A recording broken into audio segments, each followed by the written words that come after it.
Hey guys, Adam here, and welcome to another On the Couch. First off, if you're wondering why I'm not on the usual couch, is because there's just way too much shit upstairs while we're still packing. So I'm doing it downstairs. With that, and also another thing is,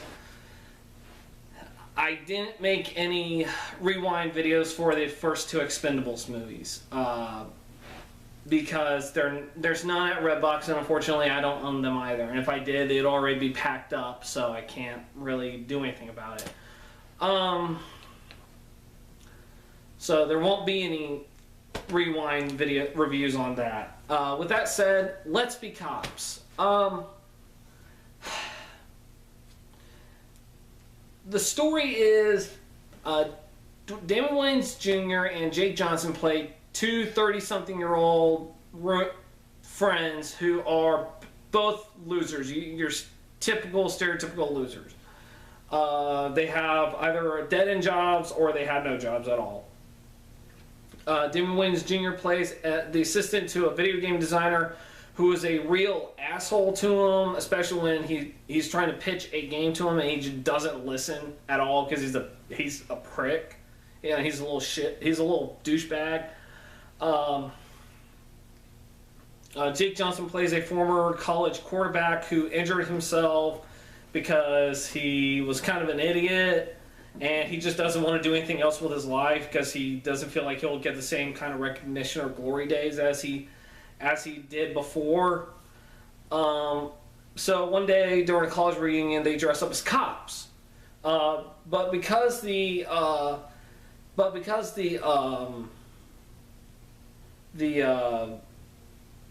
uniforms are actual cop uniforms, everyone believes they're real cops. So they decide to take it even further by pretending they're cops. Even cops believe they're cops.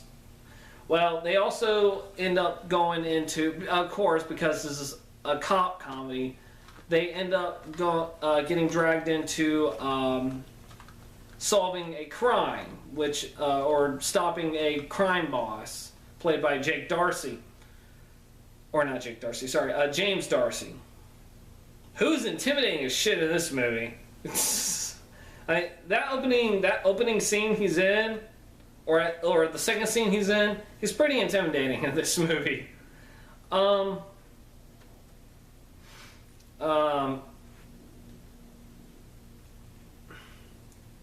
This is a poor man's 21 Jump Street. I'm gonna say it right now. This is a poor man's 21 Jump Street. And not just that, but this is also but it's the better of the Wayans movies that I saw this year. This is a hell of a lot better than Haunted House 2. Hell, it's even better than Larry the Cable Guy Witness Protection. This really is. I mean, it's your average buddy cop comedy, really, where you just got your two characters trying to make something of themselves, and along the way they learn something, blah blah blah. It's a typical thing. Damon Wayans Jr. and Jake Johnson had really good chemistry in this movie.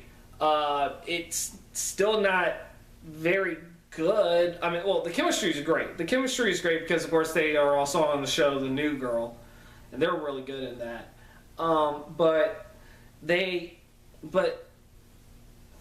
They're the ones who kind of try to hold things together, and I think they are the best things in this movie, is that they hold this movie together because without them, or if it was anyone else other than these two, this movie would have been shittier than it is.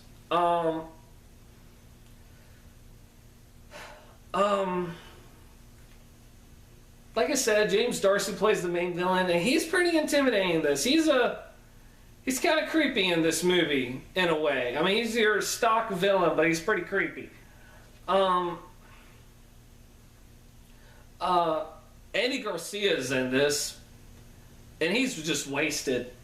Quite literally, actually. He gets killed off towards the end of the movie. He's only in it for like 3 or 4 scenes. He plays a corrupt cop who, for whatever reason, is working for James Darcy. Why they needed him, I have no idea. I assume because he's the corrupt cop and he wants to make sure the police get off his back, and that's why the evidence, no one can pin evidence on him, blah blah blah. But at the same time, you could have made it any of the other criminals in this movie. You didn't have to make it a corrupt police officer, especially played by Andy Garcia. Oh man, poor Andy Garcia. He could have been anybody in this. It could have been anybody other than Andy Garcia. Damon Wayans Jr. has a love interest in this who is a waitress who also wants to be a makeup artist, and character's not bad at doing makeup at all. Not really. Not at all. She does a pretty good job of it. Hell, her room's pretty kick-ass. She's got some cool, pretty kick-ass posters, like Alien. I mean, hell, she's even got the Planet of the Apes poster. Well, the Tim Burton version anyway. But well, they're all 20th Century Fox posters. Hell, you know what? You could have just... Honestly, I would have had the original poster, the original Planet of the Apes movie poster on my wall, not the Tim Burton version. But hey, you know what? It has some kick-ass makeup, so I'm not going to complain about that. Oh God. Trying to think now. Key and Peele is in this playing a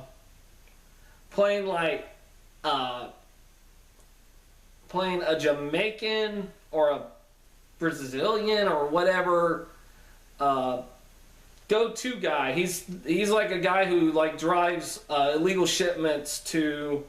He's a smuggler basically, who teams up with Damon Wayans and Jake Johnson to bring down the bad guy.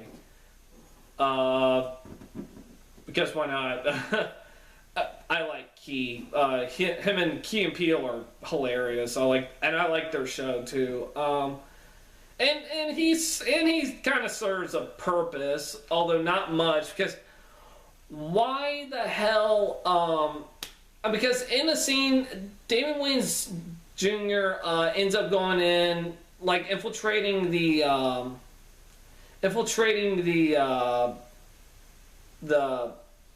club that James Darcy is at, disguised as Key. Why not just have Key be in it? He already says he didn't like James Darcy's character. He was willing to help these guys. Honestly, I think I would have had him be the guy that was wired. He could have been the one that goes into that shit. That would have been that. I think that would have made more sense. But we had to have Damon Wayans Jr. tripping out on crystal meth. Jesus. And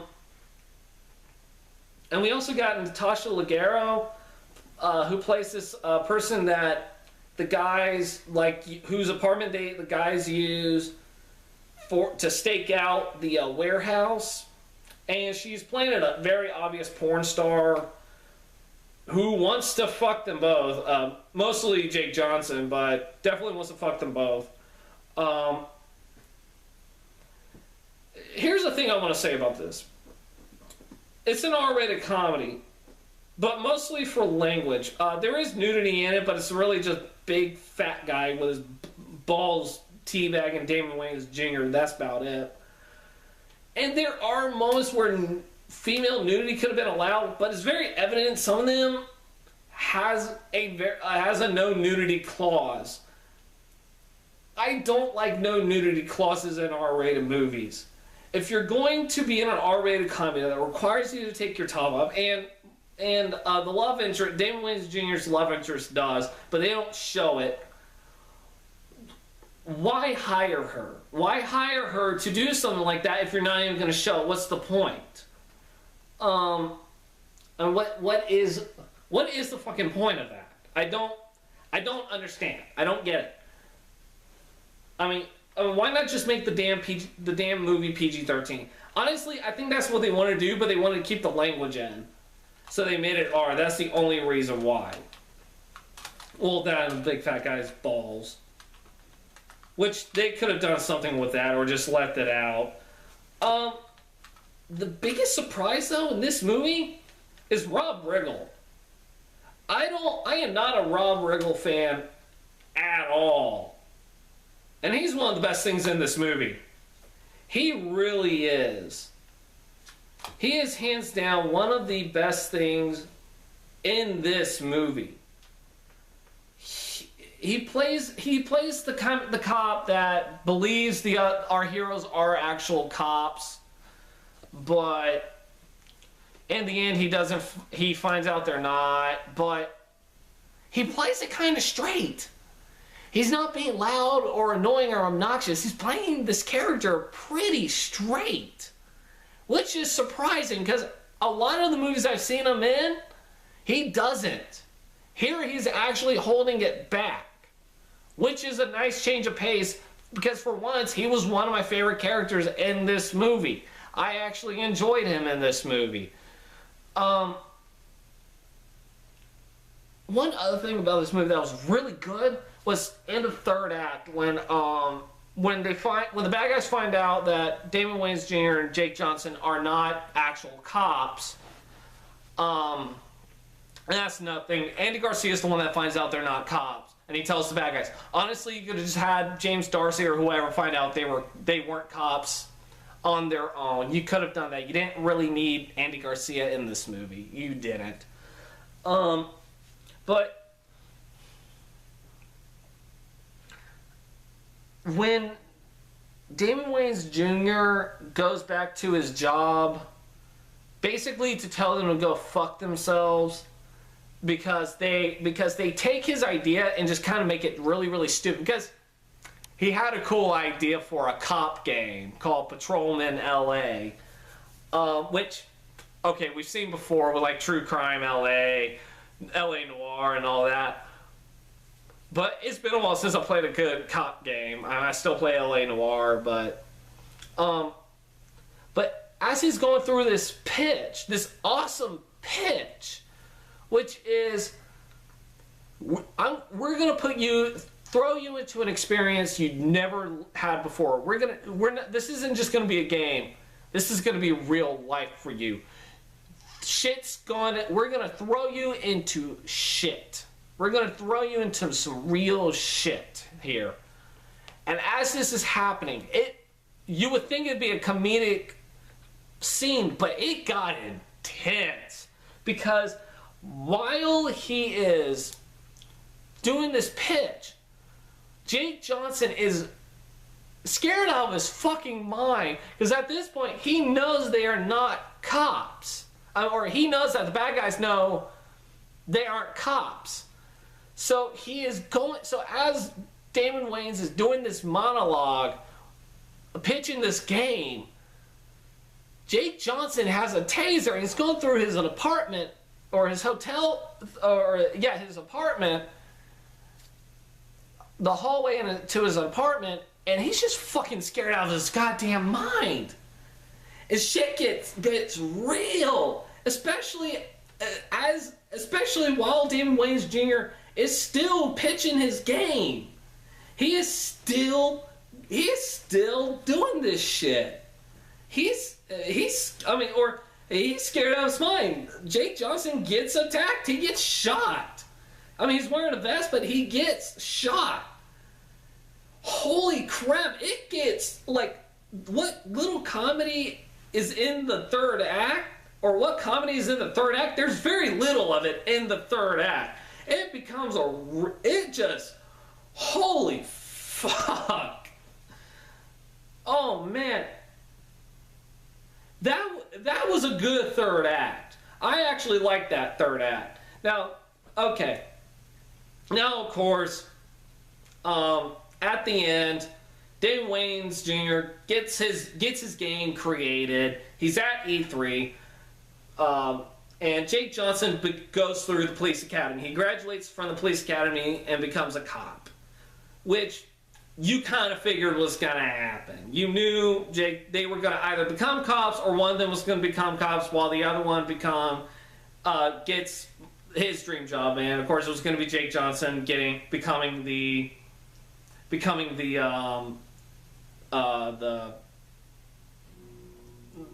his game made. And of course, he also ends up making his boss his bitch, which is great, because he's like, oh, that's really cool, man. That's really cool. But what if we put explosions in it? Why aren't you writing notes on this? I was like, sorry. Just give me that. Which was great, because that guy was a little prick anyway, and so that was nice to see. God. Yeah, that's about it. Really, for the first act, it's just basically... For the first act, it's Jake Johnson and Damon Wayans Jr. pretending to be cops, having the time of their lives. Basically what you see in the trailer. That's what that is. That's basically all that is. The second act is them solving this case. That's the second act. Third act is them catching the perps and saving the day. That is the entire third act. Third act was really cool. The others were whatever. Fun. I wouldn't really this is a solid rental. It's not good, but it's not a terrible piece of shit. Honestly, I thought it was going to be... I didn't think it was going to be as bad as Haunted House 2, which thank God it wasn't.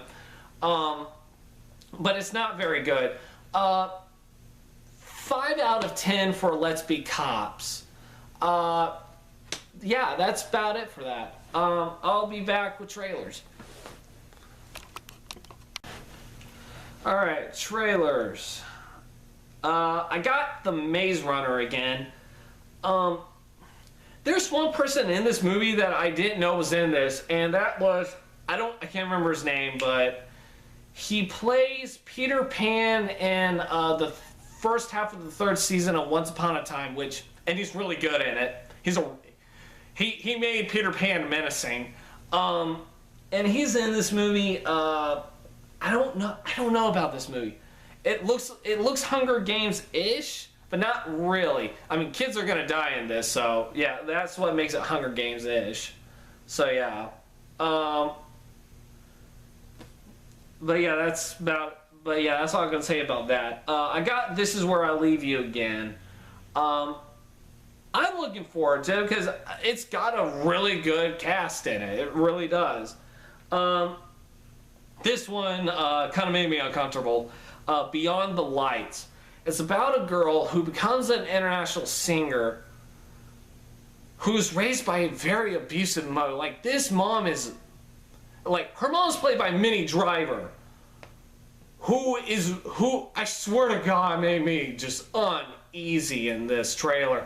Because, like, her daughter gets, like, they show a flashback where her daughter is, like, 6 years old and she's at a talent contest. And she's just very, very, very shy on stage. She has a nice voice, but she ends up getting second place.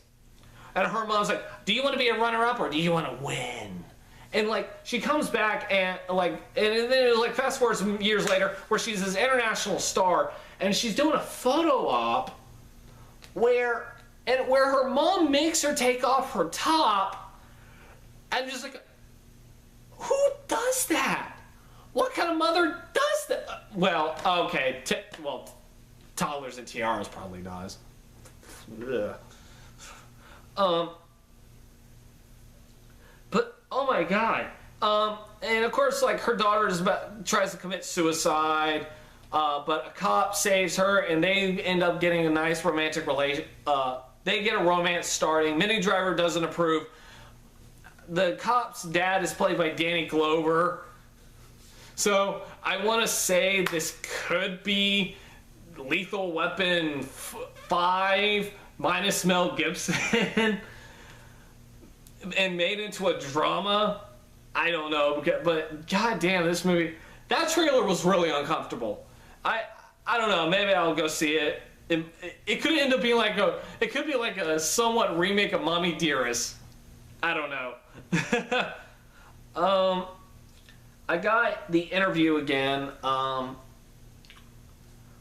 really, really, really want Kim Jong-un to start a war because of this movie.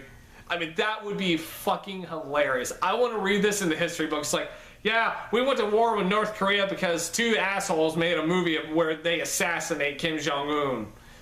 Kim Jong-un has no sense of fucking humor. And then I got Dumb and Dumber 2 again, and Kingsman Secret Service. I really want to see this movie. This movie looks like a lot of fucking fun. That's about it, actually. Let's Be Cops. Not a great movie, not a good movie, not a bad movie. I had a few good laughs in it. Nothing memorable, but yeah, that's about it.